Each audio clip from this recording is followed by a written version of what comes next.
My best friend invited me to her housewarming party. As I walked in, I froze, because my husband was already there, half-dressed, holding a glass of wine. He dropped it the moment he saw me. She gasped, "You said she'd never find out." I smiled and said, "Actually, I already knew. That's why I brought a surprise of my own." What happened next left them screaming. I, 38 female, have been married to Daniel, 41 male, for almost 11 years. We met in college in Atlanta, dated through grad school, and got married the year after he finished his architecture degree. We've had our ups and downs like any couple, but I always thought we had something real. Something solid. We live in Decatur, just outside Atlanta. It's a nice area, pretty quiet, with good neighbors. I work in HR for a regional healthcare system, and he runs his own small architecture firm. We don't have kids, by choice, but we've talked about maybe adopting one day. At least we used to.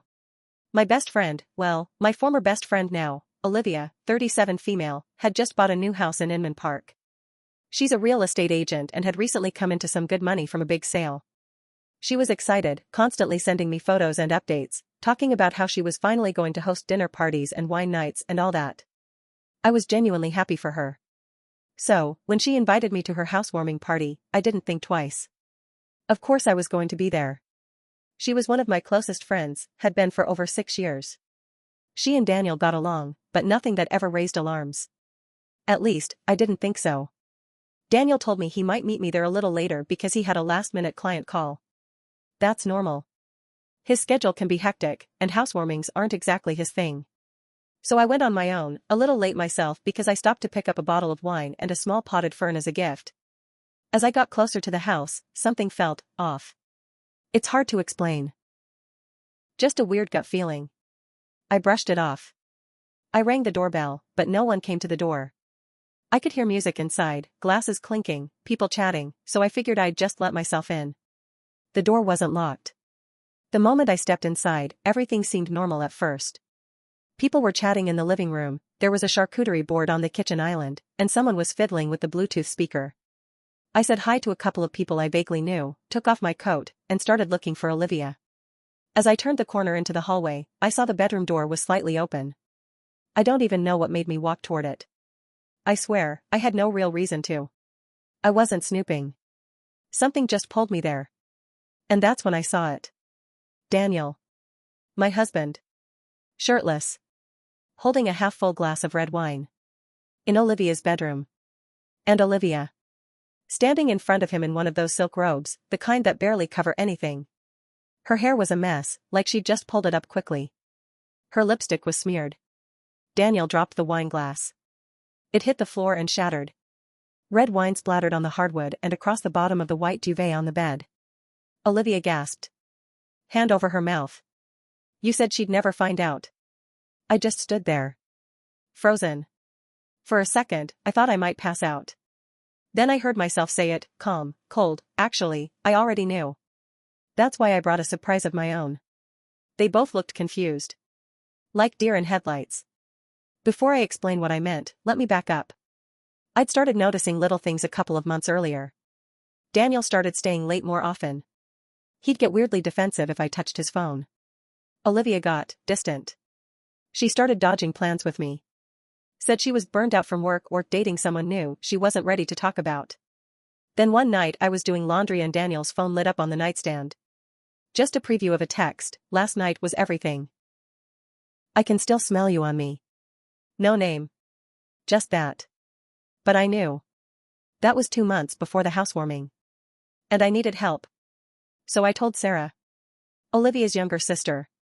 Sarah and I weren't super close, but we'd had drinks a few times, and I knew she didn't get along well with Olivia lately. I called her one night and laid it all out. She didn't even hesitate. Said she'd suspected Olivia was sleeping with someone married, just didn't know who. When I said it was Daniel, her silence said everything. So, we planned. She agreed to come to the party with me, after me, actually. She waited outside. The moment I texted her, she walked in. Now back to the party. Olivia and Daniel are still staring at me, trying to figure out what's happening. Then Sarah walks in.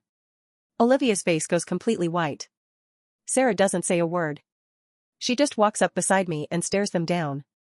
Daniel says my name. Tries to step forward. I step back.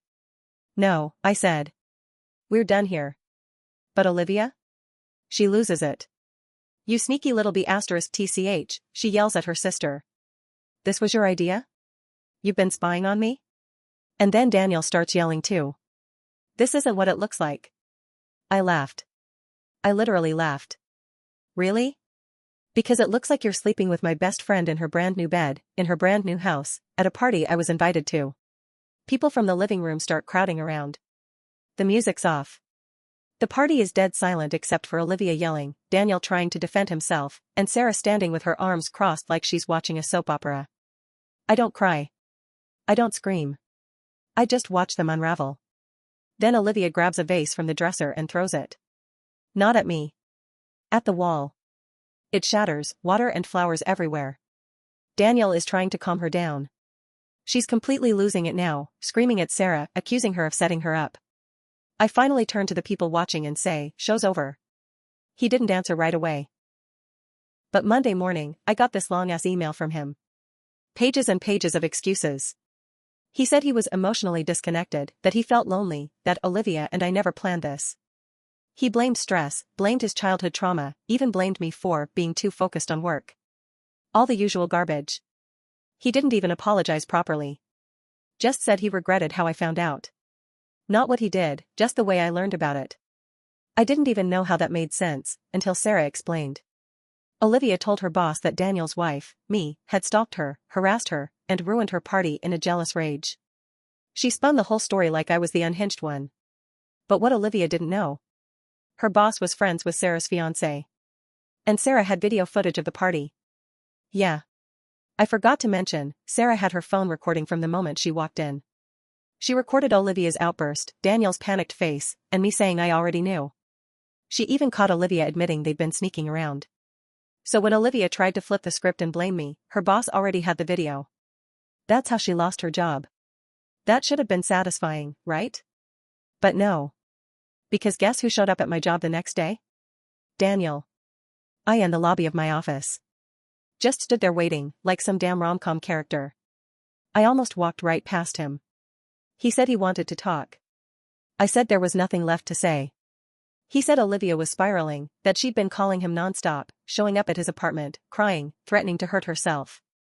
He said she'd been trying to ruin his life since the party. That she'd told his clients he was abusive. He looked scared. Like genuinely rattled. And then he said the words I never expected, I think she was obsessed with me. I don't think I ever really knew her. I just stared at him. You don't get to cheat with someone for months and then play victim when she gets messy. But something about the way he said it gave me chills. And then, the real twist hit me. Sarah called me again that night. This time, whispering. She had been talking to Olivia. Pretending to be on her side to get more info. And Olivia? She's pregnant. Or says she is. Claims it's Daniel's. Claims she's always wanted a family, and this is her chance. Says she'll keep the baby no matter what, even if Daniel won't be involved. I felt like the floor disappeared under me. Sarah wasn't sure if it was true. Olivia lies. A lot. But the timing? It could add up. That's when I made my second huge mistake. I called Daniel. He answered on the first ring. I told him what I knew. He went silent. Then he said, she told me yesterday. I didn't believe her. I still don't. I used protection. Every time. Then he said, she's lying to trap me. Maybe she is. But now we've entered whole new territory. Here's where things stand now. Olivia is either pregnant or pretending to be. Daniel is paranoid, thinks she's going to ruin his business. I've started getting anonymous emails, from a weird Gmail account, calling me names, saying I'm pathetic, jealous, and bitter. I think it's her. My boss pulled me aside to ask if everything's okay at home because someone called the front desk asking for details about my employment. Again, probably her. This isn't over. It's spiraling. And here's the craziest part, deep down, I don't think Olivia's in love with Daniel. I think she just wanted what I had. The marriage. The house. The life. And now that she can't have it, she wants to burn it all down. I'm scared. Not of her physically, though I've started locking every door twice, but of what she'll do next. She has nothing to lose now. And Daniel? I don't know what his deal is anymore. He's sleeping on a friend's couch. Says he's scared to go home. Says Olivia came to his apartment and screamed outside for an hour. Do I feel sorry for him? Honestly? No. He lit the match. Now he's watching the house burn. I'll keep you all posted. Something tells me the worst hasn't happened yet. Didn't think I'd be back this fast, but this mess keeps getting deeper, and I'm honestly starting to wonder if I'm in some kind of low-budget Netflix series. If you haven't read the first 2 parts, go do that. Otherwise none of this will make sense. Last time I posted, Olivia had dropped the pregnancy bomb, Daniel was dodging her calls, and someone, most likely Olivia, was sending me weird anonymous emails. Well. Now it's officially gone off the rails. I didn't believe her. Neither did Daniel. But I told Sarah, if she's lying, let her lie on paper. So Sarah, being the genius she is, told Olivia she should prove it. You know, show a test. Maybe even a doctor's note. Olivia actually sent Sarah a photo of a pregnancy test. Just one picture, cropped weird, not even showing the brand. Here's the thing, Sarah used to work at a women's clinic. She immediately noticed something was off. The test was positive, but it looked old. Like a Google image. She reverse searched it. You guessed it, first result on Pinterest under fake positive pregnancy tests. So Sarah calls her bluff. Sends her the reverse image search link and says, try again. And then Olivia loses it. Full meltdown. She starts accusing Sarah of betraying her, saying she deserves support and that we're ganging up to destroy her life. But it gets worse. 3 days later, I get served. Like legally. At work. Restraining order. Filed by Olivia. Against me. She claimed I harassed her, threatened her, and showed up at her home uninvited, which is hilarious because I was invited to that housewarming party. Literally invited. Got the group text. She even included screenshots of texts between her and Daniel. Cherry-picked to make it seem like he was scared of me, that I was unstable. Said I threatened her with physical violence. None of that happened. I had to take time off work, call a lawyer, and submit my own evidence. Texts, emails, screenshots, and Sarah's video of the party. Thank God for that recording. While all this is going down, I finally get a message from a different friend who was at the housewarming. Let's call her Erica. She hadn't picked a side yet. Erica tells me Olivia has been telling everyone a new story, that she and Daniel were in love long before I came into the picture. That he married me because of pressure and never got over her. Which would be dramatic, if it weren't complete fiction. I met Daniel when Olivia was dating a guy named James. They didn't even know each other until 2 years into my marriage. But Olivia doesn't care. She's rewriting history. But here's where it gets really insane. Daniel calls me. Out of nowhere. I almost don't answer. But something tells me to pick up. His voice is shaking. She's threatening to tell people I assaulted her, he says. I go silent. She said if I don't come clean about how we've been in a relationship for years and leave you officially, she'll say I forced her into it. I ask, are you serious? He says, I swear on everything, I never touched her without consent. I think she's trying to blackmail me. And then he says this, I think she's done this before. I think I'm not the first. My stomach dropped. Because it made sense. The way she shifted stories. How fast she flipped when she was exposed. The fake pregnancy. The threats. The lies. But then Daniel tells me something else. When he stayed with a friend after the housewarming, Olivia showed up there. Banged on the door for 20 minutes until the friend called the cops. They didn't arrest her, but they filed a report. And this is where it turns. Daniel's friend, the one he was staying with, is also married. Olivia messaged that guy's wife and said Daniel was bringing women over, and that he was in danger. She tried to blow up someone else's marriage just to get Daniel kicked out. She's not just toxic, she's calculated. So now I'm in this weird place. I hate Daniel for what he did. I'll never take him back. But I also know he's being stalked and manipulated by someone clearly unstable. Meanwhile, I have a court date to get the restraining order thrown out, and I'm dealing with whispered gossip at work, all while Olivia continues her spiral. And there's one more thing. Yesterday, I got a manila envelope in the mail. No return address. Inside was a printed-out photo of Daniel and me on our honeymoon in Puerto Rico. One of those beach photos we framed in our living room. Across it, in red Sharpie, someone had written, "He was always mine. You stole him." I stared at it for 10 minutes. My hands were shaking. I called the police. I don't know what's coming next, but I do know one thing, this isn't about Daniel anymore. It never really was. It's about power. Control. Olivia wants to break me. She doesn't care how. And I'm not going to let her. If you followed the previous posts, you know everything that's led up to this. The affair. The lies. The fake pregnancy. The restraining order. The stalking. This past month has been a disaster I wouldn't wish on anyone.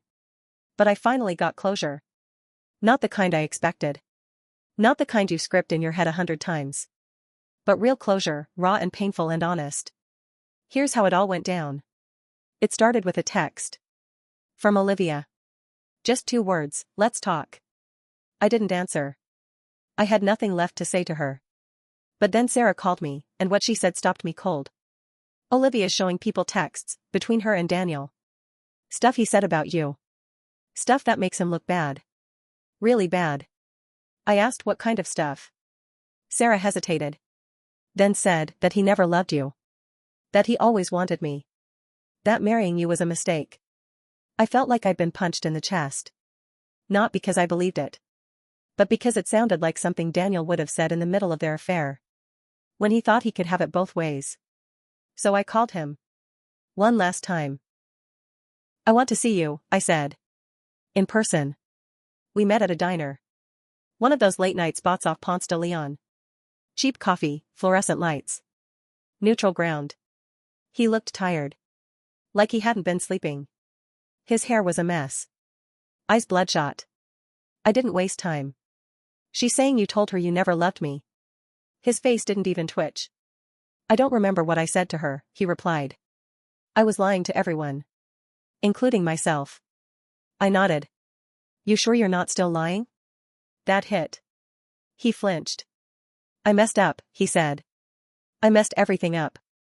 But she's dangerous, Sophia. She's not just lying about being pregnant. She has videos of us. She's threatening to post them. She wants to ruin me. Then he said something I'll never forget, I think she wanted to be you. And when she couldn't, she decided to destroy you. Fast forward 3 days later. Sarah called me again, voice shaking. She's planning something. Like, public. Apparently Olivia had invited a bunch of mutual friends, realtors, and even some of Daniel's former clients to a celebration dinner at a wine bar in Midtown. No one knew what it was really about. I knew. She was going to blow everything up. So I went. The confrontation was messy. Loud. Painful. It happened in the middle of the dinner. Wine glasses half full. Background jazz. Olivia stood up, clinked her fork to her glass, and started making a speech. It started off tame. She thanked everyone for coming. Talked about fresh starts and cutting out toxicity. Then she turned. Started talking about betrayal. About how she fell in love with someone taken. And how she was attacked, slandered, and humiliated for it. People looked around, confused. Then she said it. Daniel told me he was unhappy for years. That Sophia was just the safe choice. That I made him feel alive again. I stood up. Calm. Quiet. I said, show them the texts. She froze. I'm sure you've been sharing them all week. Show them now. Someone from the table, Erica, actually, said, wait, what's going on? I stepped forward, loud enough for the whole room to hear. She's been pretending to be pregnant. She faked a positive test. She stalked my husband. Filed a false restraining order against me. And now she wants you all to think she's the victim. People gasped. Whispered. Some already reaching for their phones. Olivia's face twisted. You think I'm crazy? She shouted. He came to me. He said he loved me. Then Daniel stepped out from behind the bar. Yeah. He was there too. I'd told him to come. Told him if he ever wanted people to know the truth, he'd need to say it himself. And he did. I lied to everyone, he said. Especially Sophia. But I never promised Olivia anything. I used her. And I regret every second of it. The whole room fell dead silent. Olivia shook. Her voice cracked. You're pathetic, she whispered. Both of you. She stormed out. The video Sarah had from the party? Someone posted it online anonymously. Then someone else leaked the fake pregnancy photo. Olivia's reputation in the real estate world? Crushed. Most of her clients bailed. Her license is now under review. The restraining order was thrown out in court. My lawyer had a field day. As for Daniel? He moved out of the city. Said he needed to start over. We haven't spoken since that night at the diner. Not once. I didn't think I'd come out of this feeling anything but broken. But strangely, I feel calm. Not healed. Not happy. Just clear. I trusted the wrong people. I ignored red flags. I let comfort blind me to truth. And I paid for it. But I also learned how strong I really am. I saw who stood beside me when things went to hell: Sarah, Erica, even people I barely knew. I saw what happens when lies pile up too high. They collapse. Always. If anyone reading this is ignoring their gut, don't. If something feels off, it probably is. I don't know what's next for me. But I do know this: I survived. And I'm never letting anyone play games with my peace again.